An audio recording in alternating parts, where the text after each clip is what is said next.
Salut à tous, c'est Oban pour Totis. Aujourd'hui, je suis avec Flora qui est en 3e et dernière année d'études d'ergothérapie. Salut Flora. Salut Oban. Première question, peux-tu nous présenter ce qu'est un ergothérapeute? Alors un ergothérapeute, c'est un spécialiste de l'occupation humaine. Donc on est vraiment dans le domaine paramédical et on travaille donc pour la réadaptation, la rééducation et la réhabilitation des personnes qui ont une situation de handicap pour en fait leur permettre de faciliter leur vie quotidienne, donc leurs activités également. Est-ce que tu peux nous présenter de manière globale les études d'ergothérapie et comment devenir ergothérapeute? Alors oui, donc du coup pour devenir ergothérapeute, il faut faire donc les études d'ergothérapie. Donc en passant par un institut de formation en ergothérapie, il y en a actuellement 27, dont un institut qui est séparé sur 2 territoires différents. Donc du coup, il y a 3 ans pour faire ergothérapeute. Donc à la clé un diplôme d'état en ergothérapie, mais aussi un niveau grade licence.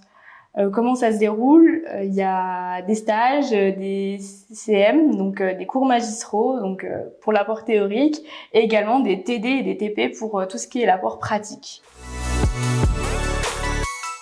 Et toi, pourquoi est-ce que tu as choisi les études d'ergothérapie? Alors du coup, moi j'ai toujours aimé être vraiment en relation avec les gens. C'est vraiment ce que je cherchais dans mon projet professionnel, donc m'occuper des personnes qui avaient des problèmes, être là pour eux, également être dans le soin. Et du coup, je suis un peu arrivée là par hasard parce qu'à l'époque, j'ai fait donc du coup la PACES qui n'existe plus aujourd'hui. Et donc du coup, j'ai découvert l'ergothérapie et ça a été un peu comme une destinée finalement parce qu'on n'arrive pas là par hasard, même si c'est ce qui s'est passé. Et à qui s'adressent les études d'ergothérapie? Est-ce qu'il faut avoir un profil type?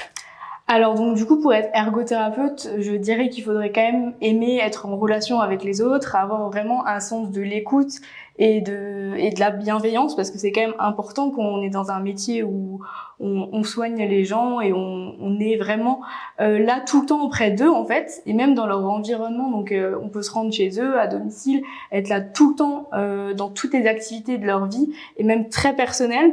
Donc du coup, il faut vraiment être intéressé par l'autre et c'est pour ça que je pense que vraiment il faut avoir cet intérêt-là pour l'autre. Donc il n'y a pas vraiment de profil à part peut-être être créatif, savoir s'adapter aussi à toute situation parce que c'est vraiment des clés de notre métier quand même finalement. Et est-ce qu'au lycée, il faut avoir choisi des spécialités scientifiques comme maths par exemple? Alors j'aurais tendance à dire que non. Après ça peut être en plus pour pouvoir plus se lancer et s'intéresser à ce domaine-là parce que finalement le domaine scientifique ça ouvre quand même les portes au domaine de la santé. Donc ça peut être effectivement un plus si on passe par PASS ou LAS. Après sur Parcoursup, c'est vrai que certains instituts de formation ils peuvent s'intéresser à un parcours qui est plutôt scientifique et privilégier ce profil-là plutôt qu'un autre. Mais je dirais que non parce que du coup c'est vrai qu'on a des étudiants actuellement qui sont également en reconversion professionnelle et qui n'ont pas du tout été dans le domaine scientifique avant. Et du coup l'admission pour entrer en IFE, comment ça se passe? Alors donc du coup pour entrer en IFE on a différents modes d'entrée. Donc on a Parcoursup pour intégrer directement la première année d'études en ergothérapie. Donc ça dépend vraiment du territoire en fait de l'IFE. Donc soit c'est Parcoursup pour intégrer directement la première année d'ergo, ou alors on peut également intégrer PASS ou LAS. Actuellement, c'est également ouvert après une première année de STAPS. Donc c'est vraiment une expérimentation, c'est assez nouveau pour nous. Donc c'est vrai que même là, je saurais pas en dire plus, mais en tout cas pour Parcoursup, c'est par dossier. Okay. Et donc en général, c'est le dossier qu'on dépose sur Parcoursup ainsi qu'une lettre de motivation. Selon l'IFE, il va regarder tous les dossiers qu'ils ont reçus, les lettres de motivation, les examiner, etc. Et si jamais ils ont des questions, ils peuvent vous contacter effectivement pour passer un entretien. Mais après, ça dépend vraiment de l'IFE sur lequel vous candidatez. Et est-ce que tu as des conseils pour le projet motivé, anciennement lettre de motivation? Qu'est-ce qu'il faut dire dedans? Alors donc du coup, moi je conseillerais vraiment d'être sincère dans cette lettre de motivation, donc ou projet motivé.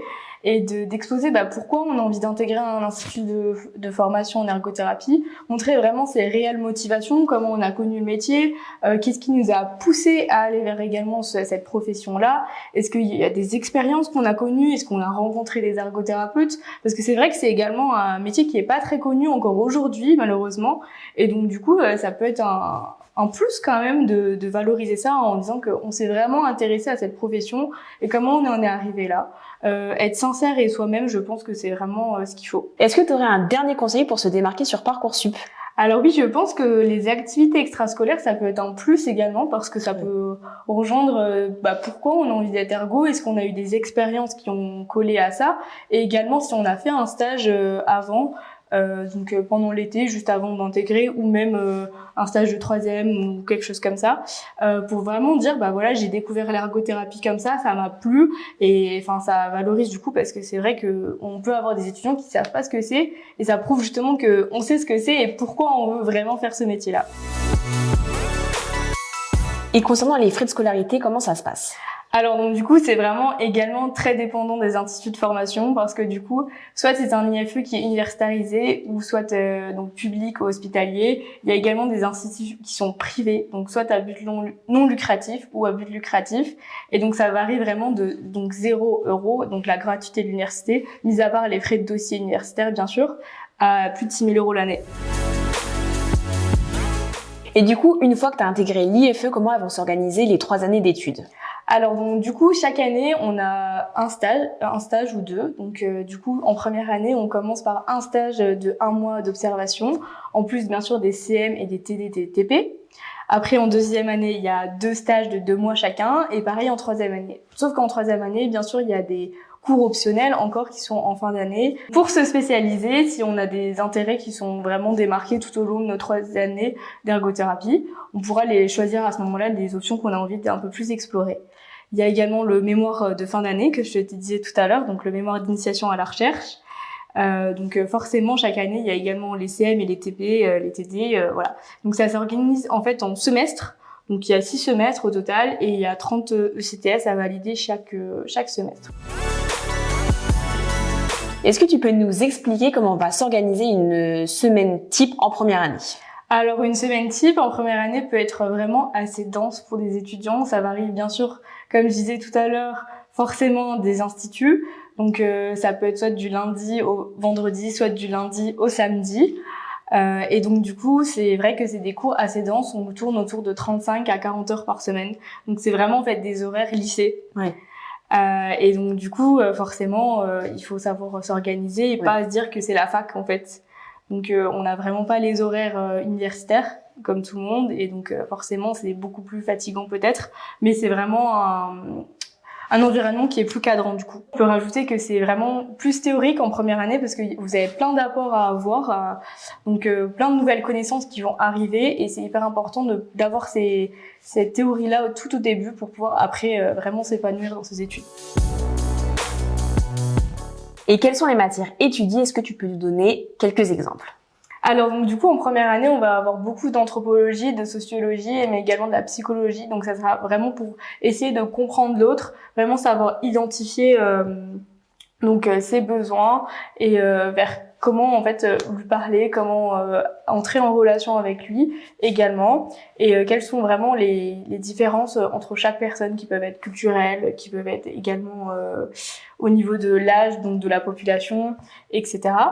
On a également beaucoup d'anatomie et de physiologie de la personne, donc c'est vrai qu'on est dans un domaine de la santé, donc du coup c'est qu'on doit connaître tout ça, parce que du coup pour entrer en activité, donc on va mobiliser des choses, notre corps, on va avoir des capacités qu'on va avoir besoin d'avoir, et donc c'est pour ça que c'est important finalement.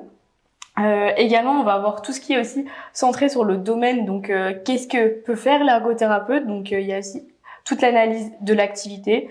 Ça peut être des activités de la vie commune, donc de la vie quotidienne, comme les soins personnels, la productivité, le repas, le sommeil, le repos également.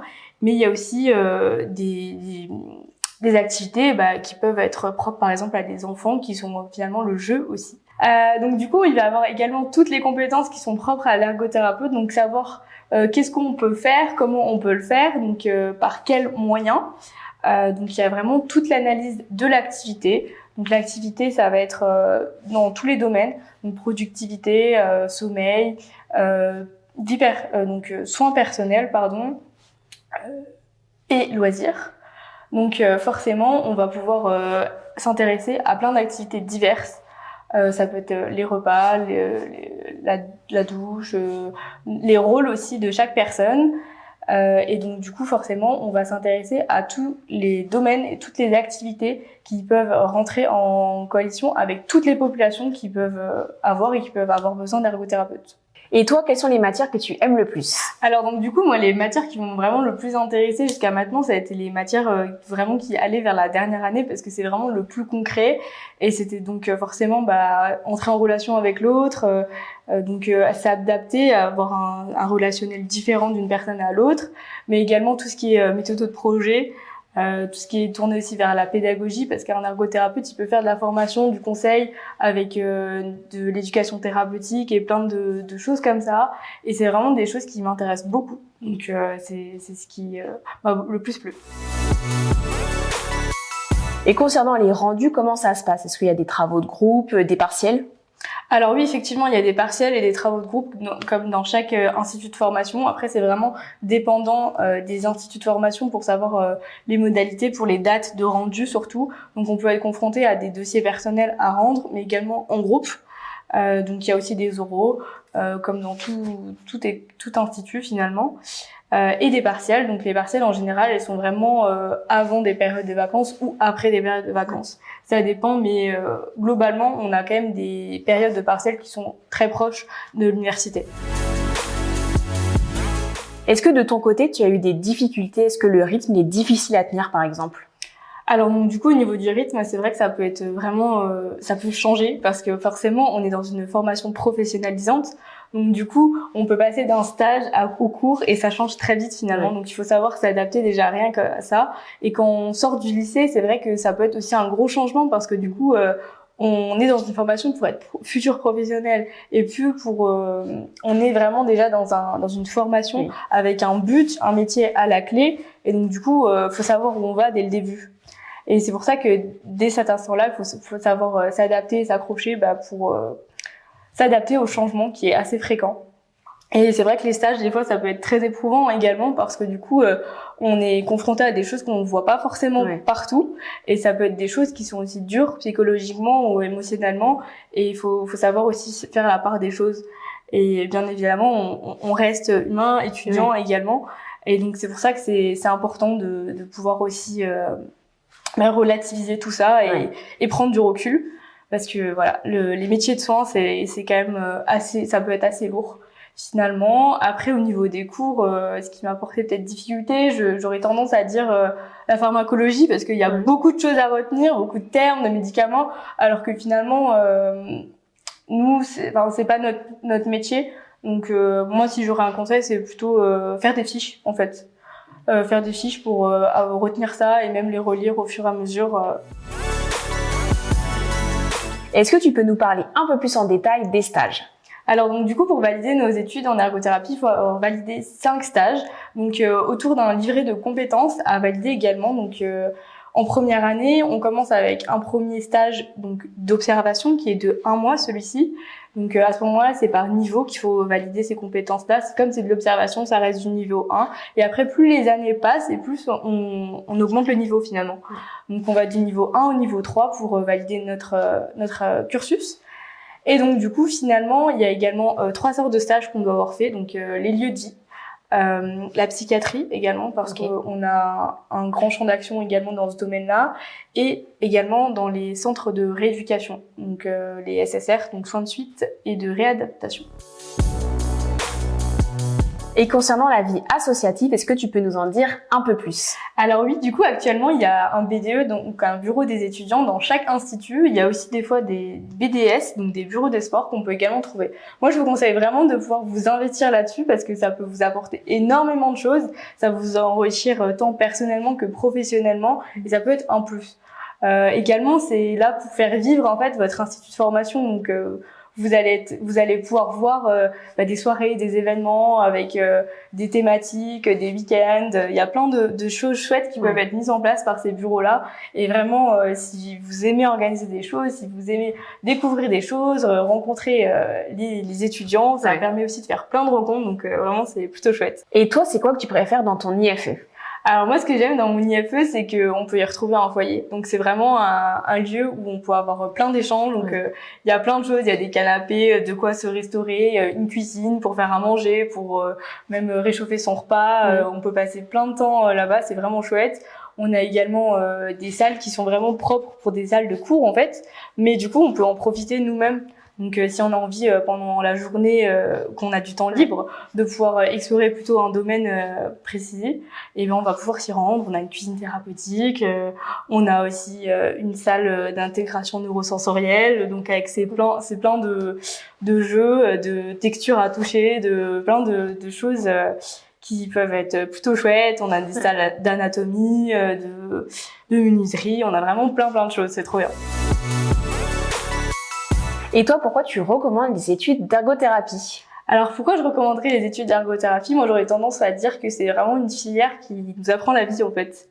Parce que c'est tellement riche, ça nous apporte tellement de choses et ça nous fait vraiment grandir et devenir plus mature sur plein de points.